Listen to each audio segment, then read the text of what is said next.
உண்மையை பேசினா எப்பவுமே இந்த சொசைட்டி மதிக்காது. அதே நேரத்தில் உண்மையை பேசுகிறவங்களை முடக்கவும் செய்யும். ஈரானுக்காக பேசிய பெண் ஊடகவியலாளர் ஒருத்தவங்களை கைது பண்ணியிருக்காங்க ஒரு அரசு. அது எந்த நாட்டினுடைய அரசாங்கம், யார் இவங்க அப்படிங்கிறது தொடர்பான வீடியோ. இன்னொரு புறம் சிங்கப்பூரில் இந்தியர்களின் நிலை கவலைக்கிடமாக இருக்கிறதா அப்படிங்கிற கேள்வி. இன வெறி தொடர்பான பேச்சுக்கள் அப்படிங்கிறது பேசுபொருளாக சிங்கப்பூரில் மாறி இருக்கிறதா? உண்மையான நிலவரம் என்ன? இந்திய அரசு எடுத்திருக்கக்கூடிய நடவடிக்கை என்ன? லெபனானில் கிட்டத்தட்ட ஒரு 90% இஸ்ரேல் வளைச்சு போட்டாங்க. இதனால் ஏற்படக்கூடிய பாதிப்பு யாருக்கு? டீட்டெயில்டாக பேசுவோமா? வாங்க பார்க்கலாம் உறவுகளே. இது பிரசாத் சிக்னேச்சர். உங்களுடைய தொழில் சம்பந்தமான விளம்பரங்களை நமது சேனலில் ஒளிபரப்ப உங்களுக்கான அருமையான வாய்ப்பு. அமெரிக்காவினுடைய சாத்தியமான படையெடுப்புக்கு தயாராக இருக்குமாறு கியூபா அரசு மக்கள்கிட்ட சொல்லிக்கிட்டே இருக்காங்க. எப்பனாலும் நம்ம நாட்டின் மீது அமெரிக்கா தாக்குதல் நடத்தக்கூடும் அப்படின்னு சொல்லி ஒவ்வொருத்தவங்களுடைய கையிலையும் ஆயுதங்கள் கொடுத்துக்கிட்டு இருக்காங்க. அந்த ஆயுதங்களை எப்படி பயன்படுத்தணும் அப்படிங்கிற ட்ரைனிங்கும் கொடுக்குறாங்க. கியூபாவில் கம்யூனிசம் அப்படிங்கிறது கிட்டத்தட்ட 70 ஆண்டு காலமாக இருக்குது. விவசாயிகளை வைத்து ஆளக்கூடிய அரசுக்கு எதிராக போராட்டங்கள் நடத்தி கத்தி ஏந்தி யுத்தம் புரிந்து துப்பாக்கியை வைத்து வாங்கிய சுதந்திரம்தான் கியூபா விடுதலை. சேகுவேரா, ஃபிடல் காஸ்ட்ரோ மாதிரியான நபர்களால் கிடைக்க பெற்ற ஒரு ஒப்பற்ற ஒரு சுதந்திரத்தை இன்ன வரைக்கும் அந்த காற்றை சுத்தமாக சுவாசிச்சுக்கிட்டு இருக்காங்க. சர்க்கரையை உலகம் முழுவதும் ஏற்றுமதி பண்ணுறதுக்கு துடிச்சிக்கிட்டு இருக்காங்க கியூபா அரசு. ஆனால் அது எல்லாத்தையும் முடக்கி வச்சுருக்காங்க அமெரிக்கா. இப்போது கியூபாவினுடைய நிலமும் துண்டாடப்படுவதற்கான வாய்ப்புகள் இருக்கான்னு கேட்டால், நாங்கள் இருக்கோம், இராணுவத்தில் மட்டும் இல்லை தனிநபராகவும் போராடுவோம்னு இப்போது ஆயுதம் ஏந்தி அமெரிக்காவினுடைய தாக்குதலுக்காக எதிர்த்தாக்குதல் நடத்துவதற்கு தயாராகிட்டு கியூபா மக்கள். வாழ்த்துக்கள். ஜைனப் தஸ்டி, இந்த பேரை நீங்கள் முன்ன பின்ன கேள்விப்பட்டிருக்கீங்களா அப்படின்னு தெரியாது. குவைத் அரசு தொலைக்காட்சியில் பணியாற்றி இருக்கக்கூடிய ஒரு ஊடகவியலாளர், ஒரு நியூஸ் ரீடர், ஆங்கர் இவங்க தான். இவங்க இந்த 2 மாதம் நடந்த போர் இருக்குல்ல, அதில் ஈரானுக்கு ஆதரவான நிலைப்பாட்டை இவங்க ஸ்டேஜில் பேசினாங்க. நியூஸ் ரீடிங்லையும் ஆங்கரிங் பண்ணும்போதும் உச்சரித்தாங்க அப்படிங்கிறது குவைத் அரசு முன்வைக்கக்கூடிய குற்றச்சாட்டு. இது நிரூபிக்கப்பட்டிருக்கு அப்படின்னு சொல்கிறாங்க.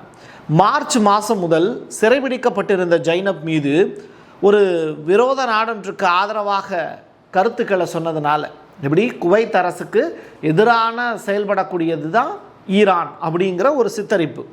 ஸோ தேசிய பாதுகாப்புக்கு ஒரு எப்படி சொல்கிறது, ஊறு விளைவித்தல். இந்த காரணத்தினால அவங்கள நாங்கள் அரெஸ்ட் பண்ணி 3 ஆண்டு காலம் அவங்களுக்கு சிறை தண்டனை விதிக்கிறோம் அப்படிங்கிற தீர்ப்பும் வெளியாயிருக்கு.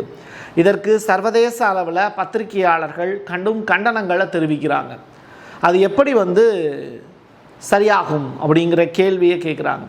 இது ஊடக தர்மத்தை முடக்குவதற்கான ஒரு வேலை, ஊடக சுதந்திரத்தை முடக்குவதற்கான ஒரு பெரும் குற்றம் அப்படிங்கிற ஒரு விஷயத்தை மையப்படுத்த வேண்டிய தேவை நமக்கும் இருக்குது. பிரசாத் சிக்னேச்சர் இவங்களுடைய கைதுக்கு முழுமையான கண்டனங்களையும் நம்ம தெரிவிச்சுக்கிறோம். யூடியூப், ஃபேஸ்புக், அதுக்கு பிறகு இன்ஸ்டா, எக்ஸ் தளம், இது எல்லாத்துலேயுமே இந்தியர்களுக்கு எதிரான இனவெறி கருத்துக்கள் சிங்கப்பூரில் இருந்து சில நபர்கள் பரப்பிக்கிட்டே இருக்காங்க.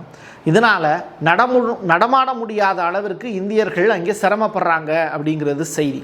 இதனால் சிங்கப்பூர் அரசு என்ன பண்ணியிருக்காங்கன்னா, இந்தியர்களுக்கு எதிராக இனவெறி கருத்துக்களை யாரெல்லாம் பதிவு செய்கிறாங்களோ அவங்கெல்லாம் கடுமையான முறையில் தண்டிக்கப்படுவாங்க அப்படிங்கிற எச்சரிக்கையும் கொடுத்துருக்காங்க. சிங்கப்பூரினுடைய minister law and second minister for home affairs Edwin Tong இந்த செய்தியை பரிமாறி இருக்காருங்கிறது நமக்கு கிடைச்சிருக்கக்கூடிய மிக முக்கியமான பதிவு. 14 பதிவுகள், அதாவது நாட்டினுடைய பல்லின கலாச்சார கட்டமைப்பை குலைக்கக்கூடிய வகையில், ஒரு வெளிநாட்டில் இருந்து அங்கே வேலை பார்க்குற இந்தியர்கள் ஏகப்பட்ட பேர் இருக்காங்க. அவங்களுடைய மனதுக்கும் சரி உடலுக்கும் சரி யாரெல்லாம் தீங்கு விளைவிக்கிறீங்களோ நீங்கள் எல்லாருமே சிங்கப்பூரில் வாழ்வதற்கு தகுதியற்றவர்கள், குற்றவாளிகள் அப்படிங்கிற அளவிற்கு சித்தரிக்குது அந்த நாட்டினுடைய அரசு. இந்தியர்களுக்கு பாதுகாப்பையும் உறுதி செய்து கொண்டிருக்கிறது. இதை நம்ம உறுதிப்படுத்தக்கூடிய வகையில் சிங்கப்பூரில் மெட்ரோவில் ட்ராவல் பண்ணிக்கிட்டு இருக்கக்கூடிய ஒரு லேடி, இவங்க இந்தியர், இவங்க அங்கே வசிக்கிறாங்க. அப்போது தன்னுடைய குழந்தைக்கு வேர்க்குது, ரைட்டா? அப்போது மெட்ரோவில் ட்ராவல் பண்ண இன்னொரு பயணி, சிங்கப்பூர் பயணி, அவங்க அந்த குழந்தைக்கு விசிறி விட்டுருக்காங்க. இதை அந்த இந்திய பெண்மணி நெகிழ்ச்சி அடைஞ்சு எங்கள் ஊரில் செய்கிற மாதிரி இங்கேயும் எங்களுக்கான அன்பு கிடைக்கிறது, எங்களுக்கு மகிழ்ச்சி அப்படின்னு சொல்லி ஒரு வீடியோவாகவும் பதிவு பண்ணி போட்டிருக்காங்க. ஒரு புறம் இனவெறி தொடர்பான பேச்சுக்களும், இன்னொரு புறம் அன்பே அகிலமாலட்டும் அப்படிங்கிற அந்த வார்த்தையை உண்மையாக்கக்கூடிய வகையில் வீடியோக்களும் பகிரப்படுது. ரெண்டுமே இருக்குது. கூடிய விரைவில் ப்ராப்ளம் ஷார்ட் அவுட் ஆகும் அப்படின்னு எதிர்பார்க்கலாம். ஏகப்பட்ட உளவாளிகள் கையில் இருக்காங்க. மொசாட் அப்படிங்கிற அதிநவீன உலகத்தையும் கட்டமைக்கக்கூடிய ஆற்றல் மிக்க நபர்கள் இஸ்ரேலில் இருக்காங்க. ஏகப்பட்ட ஷேக்கல்ஸ் செலவிடப்பட்டிருக்கு, மணி செலவிடப்பட்டிருக்கு. இருந்தாலும் ஈரான் அரசாங்கத்தை கவிழ்க்க முடியல இஸ்ரேலால். இது தோல்வியின் அறிகுறி தான் அப்படிங்கிறத இஸ்ரேல் இப்போ ஒத்துக்கிட்டாங்க. இதன் காரணமாக மொசாட்டினுடைய தலைவர் தனக்கு கீழே பணியாற்றக்கூடிய துணைத் தலைவரை பதவியில் இருந்து நீக்கம் செஞ்சிருக்கார். இதற்கு நெதன்யாகவும் ஒப்புதல் கொடுத்திருக்கார். ஆக மொத்தத்தில் மொசாட் தனது தோல்வியை இங்கே ஒத்துக்குச்சு அப்படிங்கிறது இதன் மூலிமா நமக்கு தெரிய வருது. ட்ரம்ப்பே இதை ஒத்துக்கிட்டாரு. எப்படின்னு கேட்குறீங்களா? வலிமையானது, பெருமை மிக்கது ஈரான். ஆனால் வேறு வழி இல்லை, ஒப்பந்தத்தில் நாங்கள் கையெழுத்து வாங்கியே ஆகணும். அவங்கக்கிட்ட நாங்கள் ஒன்று அடிக்கிறோன்னு சொல்லணும், இல்லை அடிபணிகிறோன்னு சொல்லணும். இந்த ரெண்டில் ஏதாவது ஒன்று சொல்லி இந்த ஒப்பந்தத்தில் கையெழுத்து வாங்க வேண்டிய பெரும் பொறுப்பு எனக்கு இருக்குது அப்படிங்கிறத இப்போது உண்மையை ஒத்துக்கிட்டாரு ட்ரம்ப் அவர்கள். தொடர்ச்சியாக இந்த போரை நடத்துவதற்கான வாய்ப்பும் ஈரான்கிட்ட அந்த திறமை இருக்குது. அதன் காரணமாகவும் இப்போ நம்ம பேச்சுவார்த்தை மூலியமாகவே இந்த ப்ராப்ளத்தை ஷார்ட் அவுட் பண்ணிக்கலாம் அப்படிங்கிறதையும் ட்ரம்ப் இப்போ ஒத்துக்கிட்டாராம். இன்னொரு புறம் என்ன அப்படின்னா, ஈரானை கட்டமைக்கிறதுக்கு, மறுபடியும் கட்டமைக்கிறதுக்கு ரஷ்யா உதவிக்கரம் நீட்டியிருக்காங்க. அதாவது எப்படின்னா, சேதமடைந்த பகுதிகள் இருக்குல்ல, இப்போ இந்த 2 மாதம் நடந்த போரில் அதில் பூரா சரி பண்ணி தரேன் நான் அப்படின்னு சொல்லி வந்திருக்காங்க. ஸோ எரிசக்தி நிலையங்கள், போக்குவரத்து வசதி, மோதலின் போது பாதிக்கப்பட்ட பிற முக்கிய இடங்கள், அது மட்டும் இல்லை, மினாப் ஸ்கூல் இருக்குல்ல, அது கூட இன்னும் சரி செய்யப்படலை. அப்போ இது எல்லாத்தையும் டெவலப் பண்ணுறதுக்கும் ஃப்யூச்சரில் அவங்க ஒரு நல்ல முறையில் எஜுகேஷன் சிறப்பாக இருக்கணும் அப்படின்னா அதுக்கு ரஷ்யாவினுடைய உதவிங்கிறது கண்டிப்பாக அவங்களுக்கு தேவைப்படும். அதை நாங்கள் கொடுக்குறோம் அப்படின்னு வாலண்டியராக ரஷ்யா ஈரானுக்கு உதவி செய்ய முன் வந்திருக்காங்க. மறுபடியும் ஆட்டத்தை ஆரம்பிச்சிட்டாங்க ஈரான். சென்காம் படை அப்படிங்கிறது கொஞ்சம் கொஞ்சமாக நகண்டு ஸ்ட்ரைட் ஆஃப் ஹார்மஸ்லேருந்து ஒரு குறிப்பிட்ட தொலைவுக்கு போயிடுச்சு. இப்போது மறுபடியும் என்ன வேணும் அப்படின்னா, ஐரோப்பாவில் இருந்து ஏஷியன் காண்டினென்ட்டில் இருக்கக்கூடிய எல்லா கப்பல்களுமே அந்த ஸ்ட்ரைட் ஆஃப் ஹார்மஸை தாண்டி தான் போய் ஆகணும். அப்போது 1.5 இருந்து $2 மில்லியன் வரையிலான கட்டணத்தை மறுபடியும் ஈரான் இப்போ வசூலிக்க தொடங்கிட்டாங்க. ஸோ இது கிரிப்டோ கரன்சியில் கூட நீங்கள் கொடுக்கலாம் அப்படிங்கிற அந்த ஓப்பன் ஸ்டேட்மெண்ட்டையும் ஈரான் சைடில் இருந்து கொடுத்துருக்காங்க. குவாஷாங் அப்படின்னு சொல்லிட்டு அதில் 11 வகை ஏவுகணைகளுக்கான உற்பத்தியை இப்போது வடகொரியா தொடங்கியிருக்காங்க. இது ஒன்றும் பெரிய ஆச்சரியமா அப்படின்னு கேட்டால், இப்படி தயாரிக்கக்கூடிய ஆயுதங்கள் எல்லாத்தையும் ஈரானுக்கு சப்ளை பண்ணுறதுக்கு வடகொரியா இப்போ திட்டம் போட்டிருக்காங்க. இதனால் ஈரானும் வடகொரியாவுக்கும் இடையில் இருக்கக்கூடிய பாண்ட் ஸ்ட்ராங் ஆகுது. 2026ஆம் ஆண்டினுடைய முதல் பாதியில் தயாரித்திருக்கக்கூடிய அத்துணை ஆயுதங்களும் ஈரானுக்காக செலவிடப்படும் அப்படிங்கிற அந்த அனௌன்ஸ்மெண்ட்டும் பறந்திருக்கு. ஸோ வடகொரிய தலைவர் ஒரு பாதுகாப்பு நிறுவனத்துக்கு போய் அவர் ஆய்வு பண்ணக்கூடிய காட்சிகள் அரங்கேறுது. ஒரு புறம் ரஷ்யாவுக்கு ஒரு உதவி, இன்னொரு புறம் ஈரானுக்கு உதவி. இப்படி வடகொரியா எல்லா போர்கள்லையுமே கம்யூனிச நாடுகளுக்கும் இஸ்லாமிய நாடுகளுக்கும் உதவி செய்யக்கூடிய ஒரு நிலையில் இருக்குங்கிறது ஆரோக்கியமான விஷயம். இந்த பியூபோர்ட் அப்படின்னு சொல்லி ஒரு கோட்டை இருக்குல்ல, அதுக்கு கீழே பார்த்தீங்கன்னா சில முக்கியமான கலாச்சார பாரம்பரிய சின்னங்கள் இருக்குது. அதாவது லெபனானுடைய கப்பார் தெப்னிட் அப்படின்னு சொல்லி ஒரு கிராமம், அந்த கிராமத்தை முழுமையாக எரிச்சிருக்காங்க இஸ்ரேல். இது ஆர்டி நியூஸில் வெளியாக இருக்கக்கூடிய செய்தி. இந்த கிராமம் சமீபத்தில் இஸ்ரேலிய பாதுகாப்பு படையால் கைப்பற்றப்பட்ட 900 ஆண்டுகள் பழமையான சிலுவை போர் வீரர்களுடைய கோட்டையாக இருந்தது. இப்போ அதையும் முழுமையாக அழிச்சிட்டாங்க. இஸ்ரேலுக்கு அதில் என்ன டேஸ்ட் அப்படின்னா, நல்லா எவனுமே வாழ்ந்துடக்கூடாது. அப்படி வாழ்ந்தான் அப்படின்னா அவங்கள அழிச்சிட்டு அந்த இடத்துல புதுசாக இவங்க போய் ஒரு கொட்டகையை போட்டுருவாங்க. அது மட்டும் கிடையாது, தெற்கு லெபனானில் இருக்கக்கூடிய டயர் அப்படிங்கிற நகரை விட்டு முழுவதுமாக அந்த மக்களை வெளியில் ஓடுங்கடா அப்படின்னு விரட்டி அடிச்சிருக்காங்க.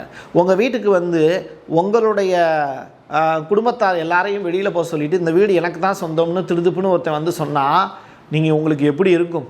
சட்ட ரீதியான போராட்டமும் எதுவுமே உங்களால் செய்ய முடியாமல் ஒரு துர்பாக்கியமான ஒரு நிலையில் எதிர்த்து சண்டை போடுவதற்கு ஆயுதமும் இல்லாத ஒரு சாதாரண மனிதராக நீங்கள் இருக்கீங்கன்னா உங்களுக்கு எவ்வளோ வேதனை இருக்கும். அப்படிப்பட்ட ஒரு வேதனையை லெபனானில் இருக்கக்கூடிய மக்கள் இப்போ அனுபவிச்சுக்கிட்டு இருக்காங்க. அதை எப்படி நீங்கள் உணர்றீங்க அப்படின்னு தெரியல. உலகத்தில் எந்த இடத்துல மக்கள் பாதிக்கப்பட்டாலும் அவங்களுக்காக குரல் கொடுப்பதற்கு நிச்சயமாக பிரசாத் சிக்னேச்சர் ஒருபோதும் தயங்கியதில்லை. அந்த வகையில் லெபனானில் இப்போது ஒரு வித்தியாசமான ஒரு சுச்சுவேஷன் இருக்குது. கடைசி கட்ட நிலைன்னு சொல்லுவாங்க. அப்படிப்பட்ட சுச்சுவேஷனில் அந்த நாட்டு மக்கள் தவிச்சுக்கிட்டு இருக்காங்க. ஐக்கிய நாடுகள் சபை அவங்களுக்கு உதவி செய்யணும் அப்படிங்கிறதையும் இந்த இடத்துல நம்ம ரெக்வஸ்ட்டாக வைக்க வேண்டிய தேவை இருக்குது. என் கையெழுத்து என் மக்களுக்கானது உறவுகளே. மீண்டும் ஒரு பதிவில் சந்திக்கலாம். நன்றி, வணக்கம். உங்களுடைய தொழில் சம்பந்தமான விளம்பரங்களை நமது சேனலில் ஒளிபரப்ப உங்களுக்கான அருமையான வாய்ப்பு. Prasad signature media broadcasting private limited. நீங்க நியூஸ் ரீடரா மாறணுமா, கண்டென்ட் கிரியேட்டரா உருவாகணுமா, சேட்டலைட் சேனல்ல ரிப்போர்ட்டரா வேலை பார்க்கணுமா, டாக்குமெண்ட்ரி மேக்கிங்ல இருந்து ஜர்னலிசம் பற்றிய முழுமையான பயிற்சி பெற உங்களுக்கான அருமையான வாய்ப்பு. எங்களை தேடி வாங்க. ஆன்லைன் மற்றும் நேரடி பயிற்சி வகுப்புகளும் சர்டிபிகேட் கோர்ஸாவே கத்துத்தரும். மீடியா துறையில் 10 ஆண்டுகளுக்கு மேல அனுபவம் உள்ளவர்கள் பயிற்சி கொடுப்பார்கள். வாய்ஸ் ஓவர் தொடங்கி வாய்ஸ்லெஸ் பீப்புளுக்காக உங்களை சிறந்த ஜேர்னலிஸ்டா உருவாக்க வேண்டியது எங்களோட பொறுப்பு. ஸ்கூல்ஸ் அண்ட் காலேஜஸ்ல ஜூனியர் ஜேர்னலிஸ்ட்ங்கிற பேர்ல ஒர்க் ஷாப்பும் கண்டக்ட் பண்ணி கொடுக்கிறோம். மோட்டிவேஷனல் ஸ்பீக்கரா கடந்த 15 ஆண்டுகளா கல்வி நிறுவனங்களுக்கு நிகழ்ச்சிகளும் நடத்தி தரோம். தொடர்புக்கு 9944790333 94493594 prasad signature@gmail.com.